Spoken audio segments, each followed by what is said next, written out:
We rise to the occasion because we're a team. And we got a job to do. The world needs the X-Men.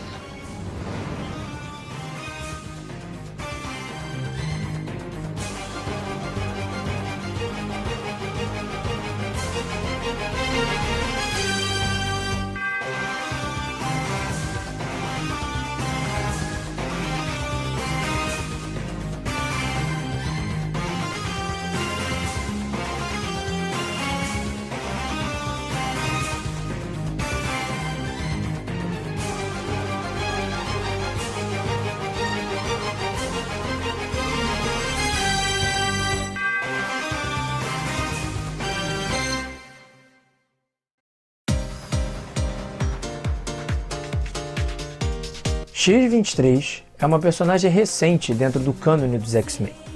Assim como o personagem Morph, do desenho animado dos anos 90, ela chegou primeiro às telinhas, para depois fazer sua estreia nos quadrinhos. A personagem foi protagonista de um dos melhores episódios da mediana série X-Men Evolution. Na terceira temporada, X-23 marcava presença no desenho, com sua história de origem e uma luta contra Wolverine dentro da mansão.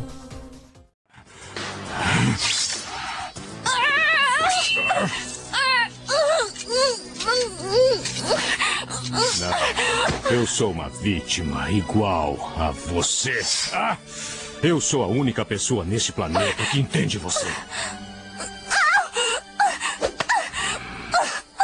E talvez o mais próximo de família que você tenha. Não, eu não posso ter uma família, eu não posso. Seus sentimentos, não brigue mais com eles. Deixa aflorarem.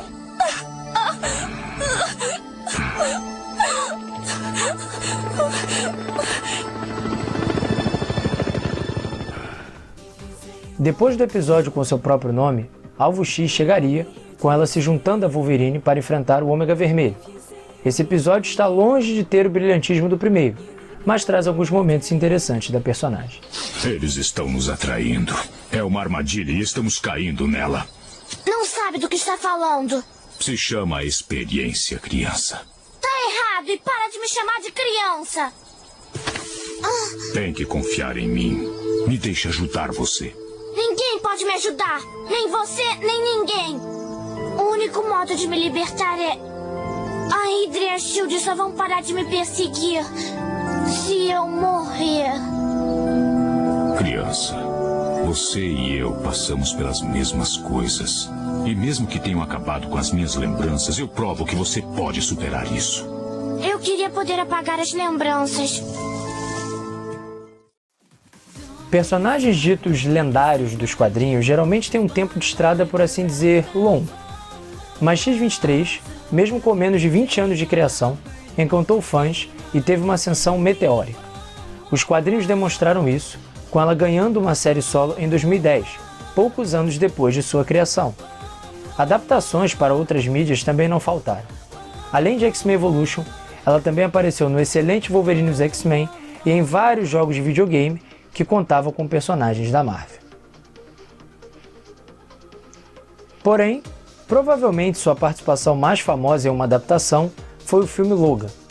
Interpretada por Daphne King de forma impecável, X-23 foi peça fundamental para o sucesso do melhor filme da franquia X-Men e, provavelmente, o melhor filme de herói de todos os tempos. Obrigado. De nada.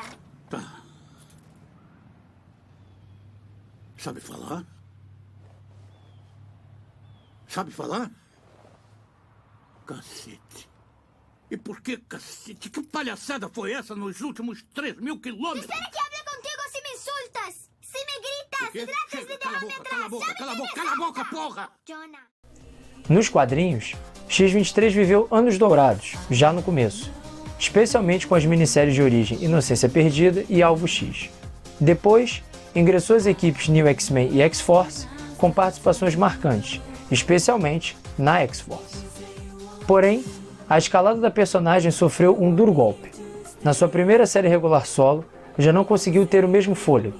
Depois, Com mudanças protagonizadas pela nova Marvel, ela adotou o nome de Wolverine e sua trajetória encontrou o período mais conturbado até então, com mudanças que a tornaram igual a todas as protagonistas femininas da editora, padronizando a personagem. Para fazer esta recente, mas recheada linha do tempo, sejam todos bem-vindos a X-23, do apogeu à queda.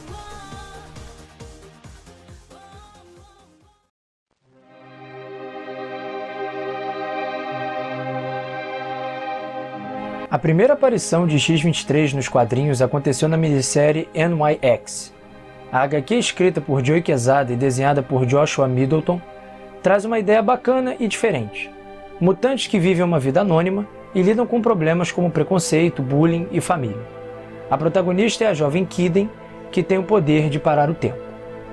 X-23 irá aparecer na edição número 3. A abordagem de Quesada com a personagem é pesadíssima, com ela se passando por uma prostituta aos 13 anos. Sua função na história será restrita a livrar Kiden e suas amigas dos perigos mais graves, já que, como assassina profissional, ela não teria problemas para lidar com os desafios do enredo.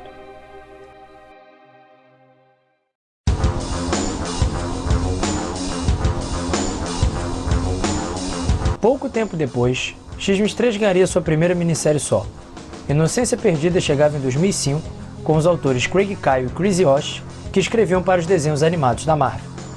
A arte ficou a cargo do excelente Billy Tan.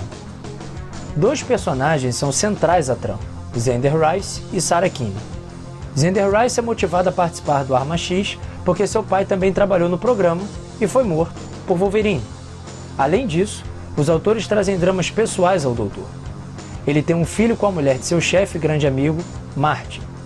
Rice é extremamente cruel e liderou uma queima de arquivo, matando o casal e, inclusive, mandando matar seu filho Henry. Porém, o jovem garoto sairia vivo dessa história. Sarah Kinney vai viver uma jornada feminina bem básica. Uma mulher que tem uma vida profissional, é eficiente em seu trabalho, mas é abalada pelas emoções. Porém, esta simplicidade será executada com maestria. Tentando clonar Wolverine, ela só consegue sucesso na 23ª tentativa, quando tentou clonar o DNA numa mulher. Isso não era o que o Arma X queria, mas era o que tinha dado certo. Como punição, ela teve de dar luz a X-23, sendo sua mãe. Estabelecidos os dois personagens, Sarah faz as vezes emocionais enquanto Rice é o mais frio. Isso é representado nos livros que ambos dão à jovem mutante. Enquanto Sarah quer que ela leia Pinóquio, Rice obriga a ler A Arte da Guerra. Na parte da ação, temos dois destaques.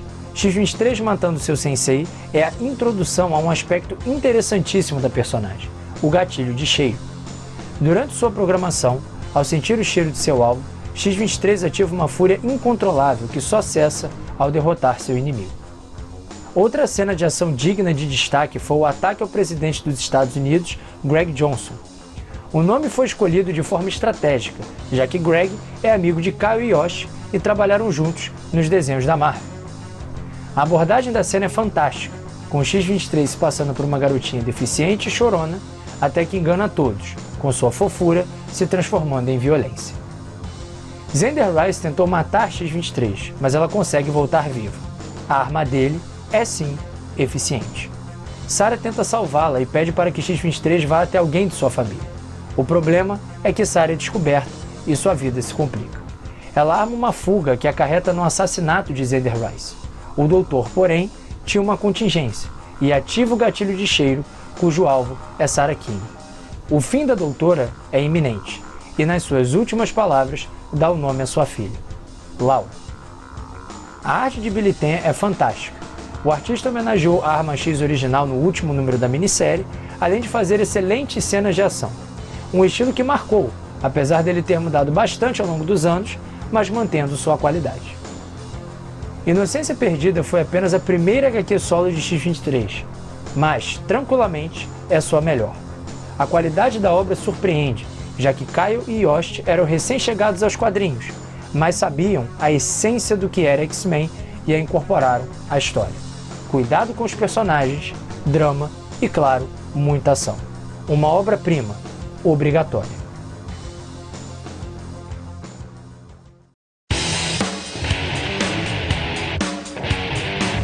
X-23 continuava sua jornada de sucesso, com uma nova minissérie, sequencial A Inocência Perdida.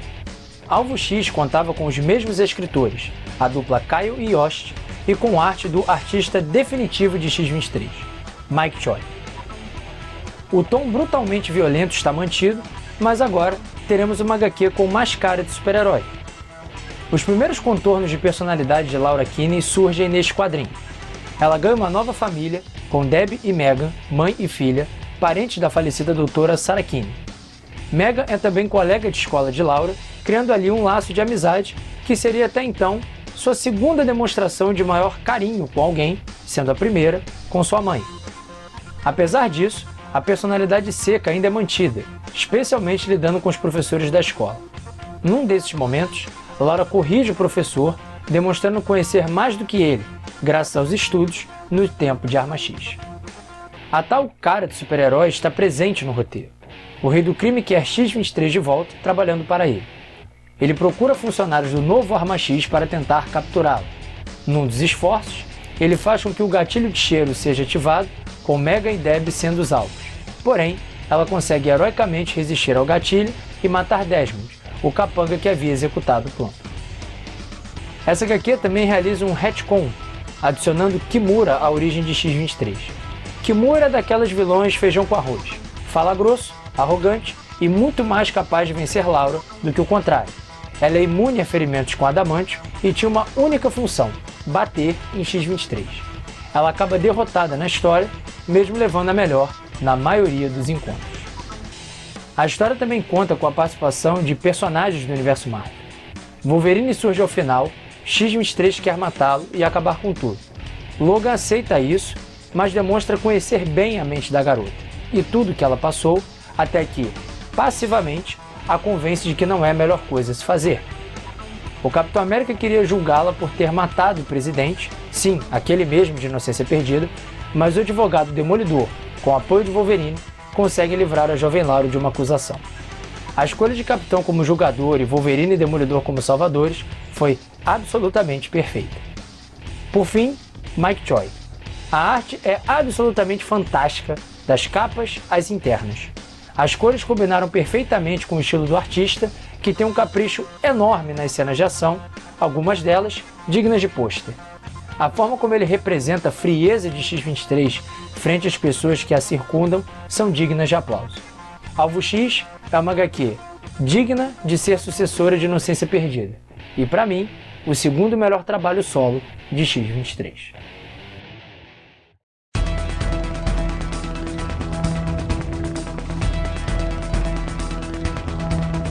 Quanto às suas participações em equipe, X-23 se destacou quando fez parte do time New X-Men e da X-Force.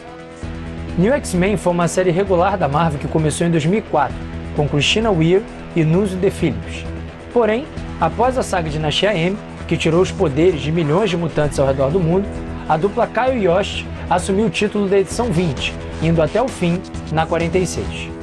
A dupla que criou o X-23 fez uma passagem incrível pelo título e aproveitaram para colocar Laura no time, em meio ao clima tenso entre os jovens, desesperados por terem perdido os poderes. Em O Fim da Infância, primeiro arco da dupla, vemos que Laura tem padrinhos de peso que bancaram sua presença nos X-Men.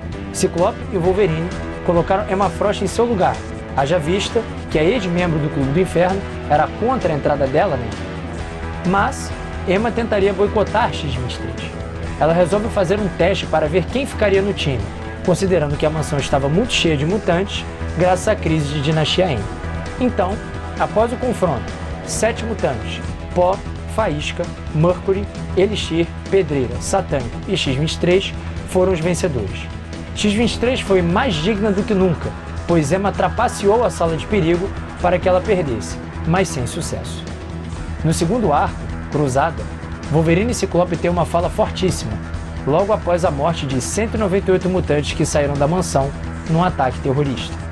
Logan diz que ou os garotos aprendem, no caso, a lidar com os perigos iminentes à raça mutante, ou morrerão.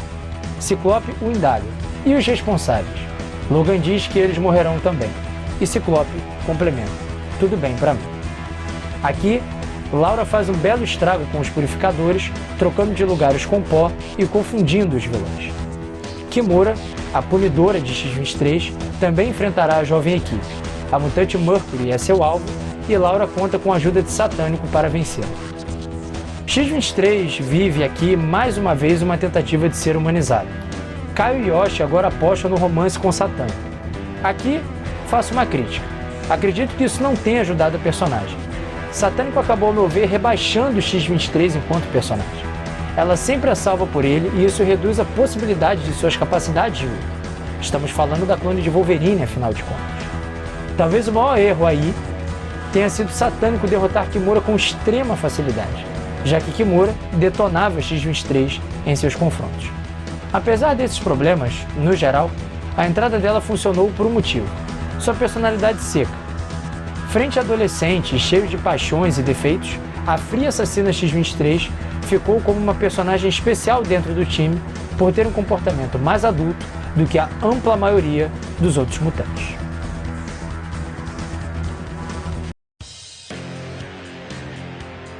A segunda equipe que X-23 fez parte foi a X-Force.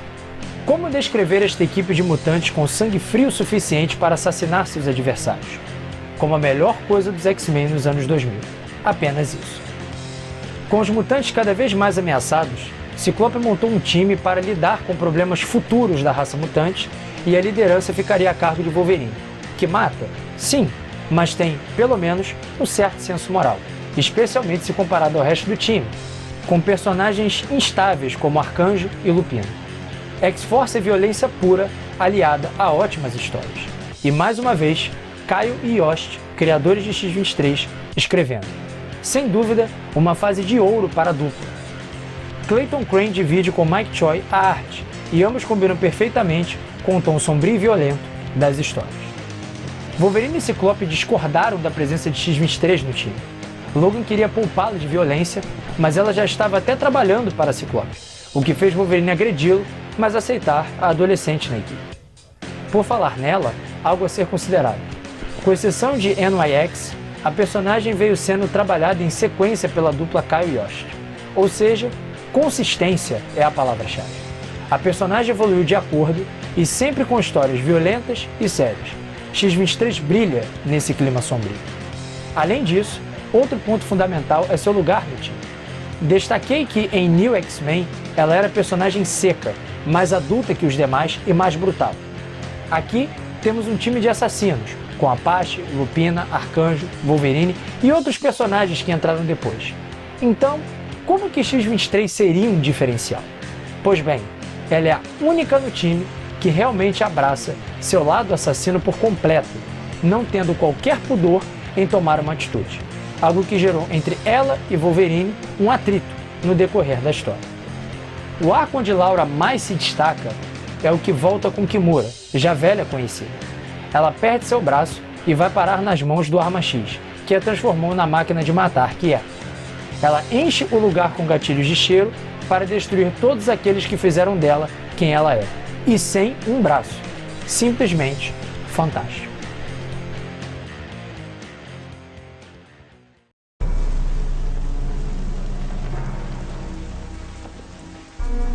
Em 2010, X-23 ganharia sua primeira série mensal regular. Marjorie Liu comandaria os roteiros até a edição número 21, onde a HQ se encerraria. Aqui, a personagem já não veria dias mais tão gloriosos. Embora Liu tenha tido consistência com a personagem, pecava demais na ausência de criatividade e emoção nas histórias. O Sonho de Morrer é o primeiro arco, com Will Conrad nos desenhos. Essa história faz uma associação bacana com o fato de que Wolverine tinha ido para o inferno e seu corpo possuído. X-23 também interessa ao demônio, que faz ela ter diversos pesadelos. Liu então traz um atrito entre X-23 e os jovens X-Men. A saga Segundo Advento já aconteceu e todos os heróis descobriram a existência da X-Force, o que causou um mal-estar em todos os mutantes. Laura chegou a ser retirada da mansão por Ciclope, que pediu para que ela ajudasse um abrigo num bairro mutante. Depois de conversas com Tempestade e até mesmo uma ida ao inferno, ela resolve sair do time.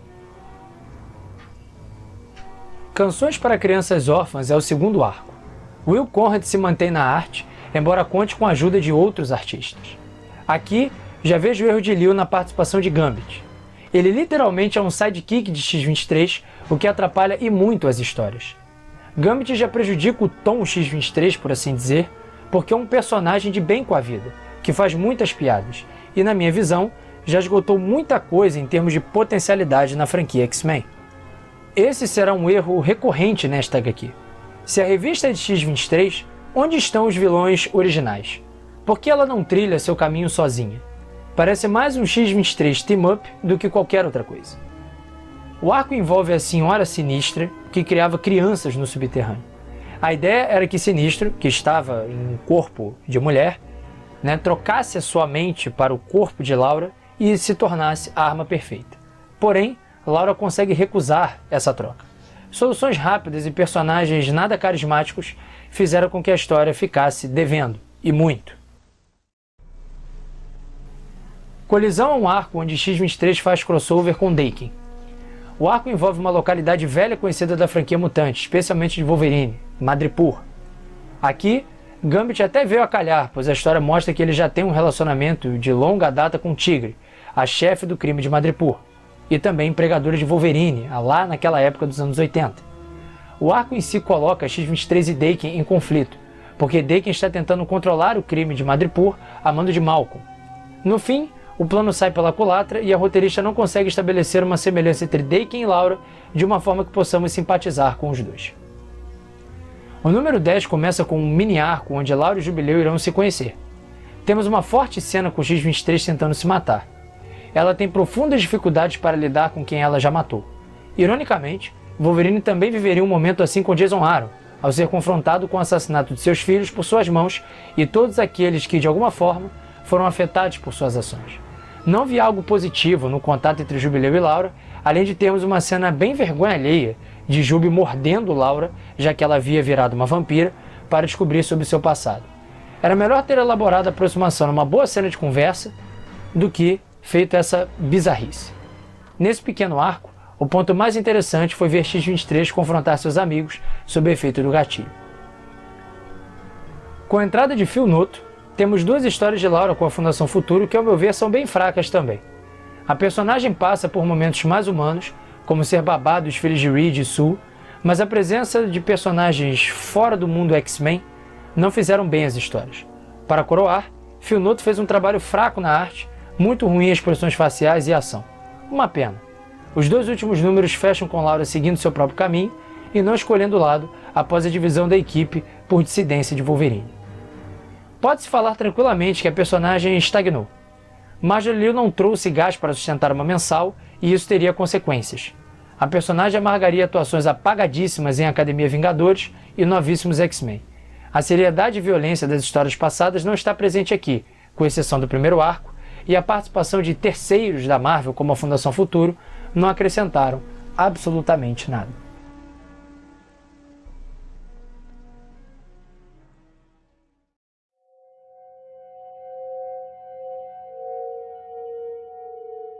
Em 2016, Laura Kinney chegaria ao fundo do poço. O estrago seria feito por Tom Taylor e a nova abordagem da Marvel em relação às suas protagonistas. De forma similar ao que aconteceu com Carol Danvers, Mulher Hulk e outros personagens, a tentativa de fazer de X-23 algo mais profundo gerou um produto muito pior do que o anterior, haja vista que este esforço, especialmente para X-23, era totalmente desnecessário. Tom Taylor é um roteirista que conseguiu sucesso escrevendo a mensal Injustiça, que estendia a história do jogo de luta Injustice, da NetherRealm. O grande segredo, segundo o próprio autor, era que ele seguiu o caminho oposto do que os personagens eram, algo que o universo do jogo permitia. Na Marvel, infelizmente, a história seria diferente. X-23 estava estagnada. As suas participações anteriores em equipe não adicionaram muita coisa para ela em termos de desenvolvimento de personagem. Então, coube a Tom Taylor fazer alguma coisa para mudar. Só tem um problema.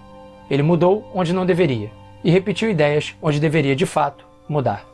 A personagem sofreu um rompimento completo em sua personalidade, que tanto rendeu grandes momentos em interações e ação, e os roteiros acabam seguindo ideias já batidas, e que deram errado, não só na indústria dos quadrinhos, mas também na própria trajetória da personagem. No aspecto geral, temos diversos problemas. Começo por chamar a novíssima Wolverine de velhíssima Wolverine.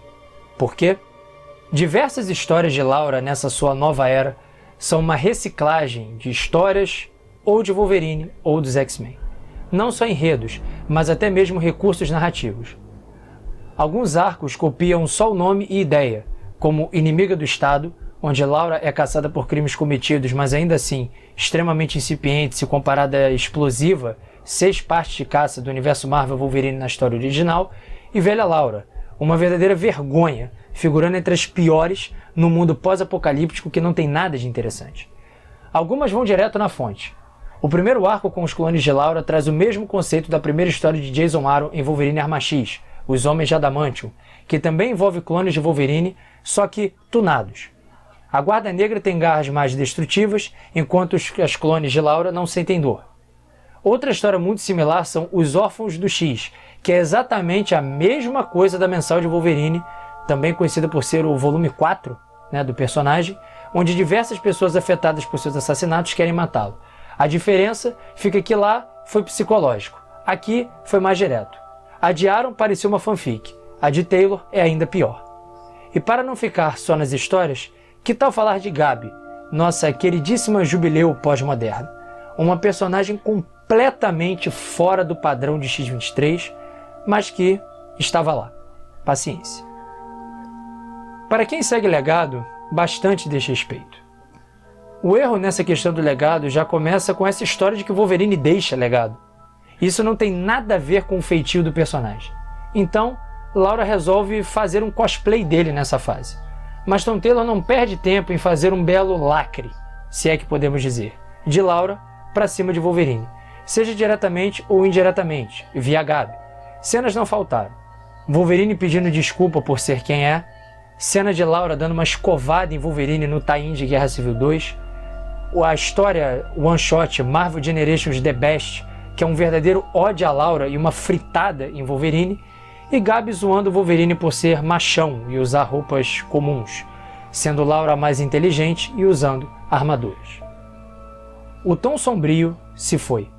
Uma coisa que vem elogiado na trajetória de Laura são os trabalhos que trazem profunda violência e um tom sombrio nas suas histórias. Aqui, tudo isso foi chutado para longe. Para longe, a ponto de vermos a personagem falar de situações extremamente sofridas de sua vida da forma mais tranquila possível, inclusive algumas vezes rindo disso. Uma lástima. E para piorar, a história com a Garota Esquilo e a dos Coelhos Mutantes demonstra bem o quão perdido seu roteirista estava. Um grande rol de heróis da Marvel, fora os dos X-Men, foram usados nas histórias, e nenhum deles trouxe nada, nem para a personagem, nem para o enredo. Limitou demais o desenvolvimento de Laura, provavelmente também devem ter incomodado os fãs destes personagens. Amena, séria e competente. Laura Kinney é uma contadora ou uma heroína? Já bati na tecla de que X-23 é seca, mas cercada de personagens mais emocionais, ela tem sua própria cara. E aqui? Ela passou pela transformação mais sem sentido de todas, virou uma personagem genérica e até de certa forma messiânica, pois se eximiu de culpa em várias situações de seu passado. Dentro dos arcos, é difícil não comentar sem ficar chateado com a quantidade de asneiras feitas, mas tentarei listar os momentos mais bizarros. O arco da Garota Esquilo é um deles, onde Laura teve de se desculpar com o povo esquilo. Sim, eu estou falando sério. Inimiga do Estado 2 é indigna do nome que carrega. Kimura volta e o drama do gatilho também, mas Jean Grey simplesmente retira o gatilho da mente de Laura e tira a única falha que a personagem tinha. Lembra quando citei o fato dela ser uma figura messiânica? E mais, daqui pra frente, a qualidade das histórias cai ainda mais.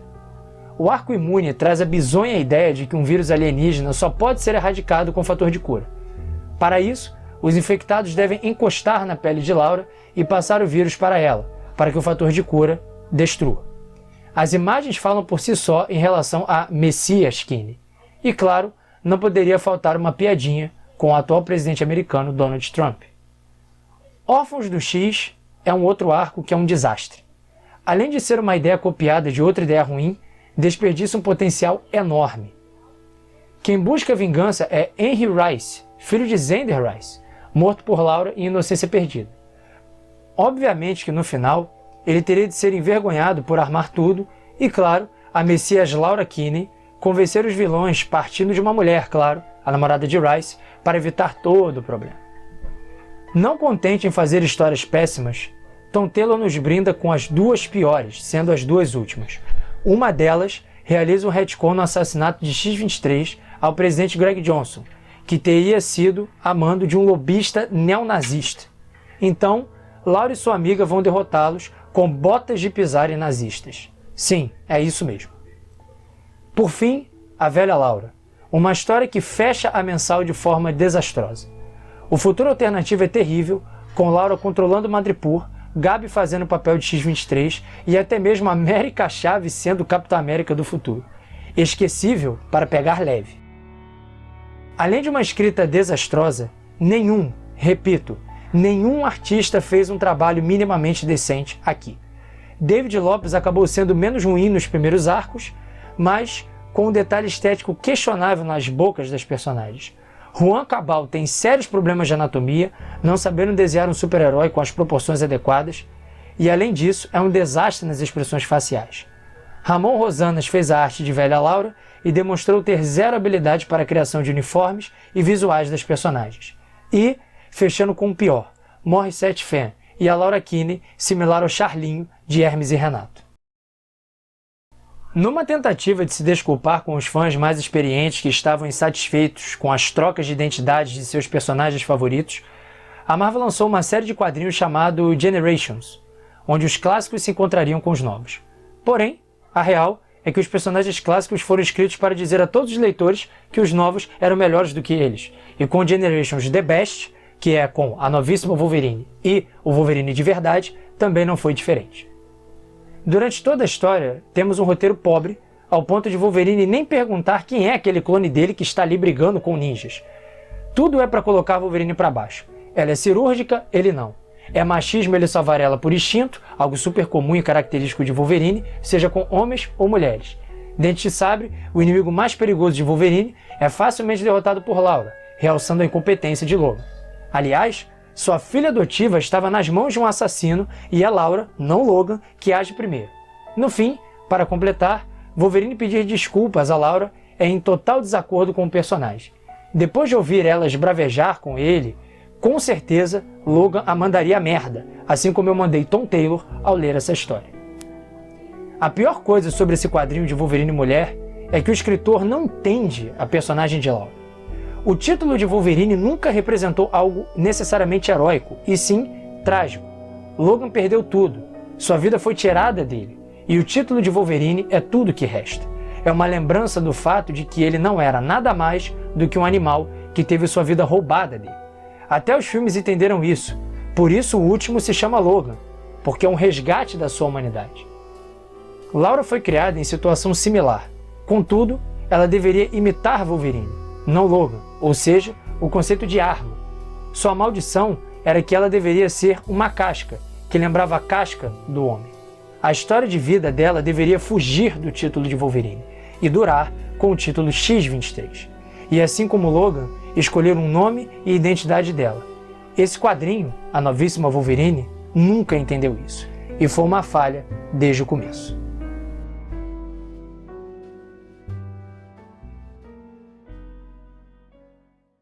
Infelizmente, não vejo saída para consertar a personagem. O dono de Tom Taylor foi definitivo e ela não carrega mais nada daquilo que a fez um dia, especial no coração dos fãs. Ele ainda teve a chance de danificar ainda mais a personagem em X-Men Red. Depois, Mariko Tamaki, a escritora que só sabe fazer piadas de comida, assumiu a personagem e repetiu o pífio trabalho que fez em Mulher Hulk. Uma pena, considerando a subida meteórica da personagem desde a sua estreia em X-Men Evolution e agora sendo vítima de uma Marvel que esqueceu aquilo que faz de seus personagens grandiosos. Mas, para não terminar de forma negativa, mantenho a recomendação das minisséries Inocência Perdida e Alvo X, além, é claro, do quadrinho de equipe X-Force. Obras essenciais para o fã da franquia Mutante. O vídeo termina por aqui e agradeço a todos que assistiram. Não se esqueçam de deixar o gostei e se inscrever no canal. Um forte abraço.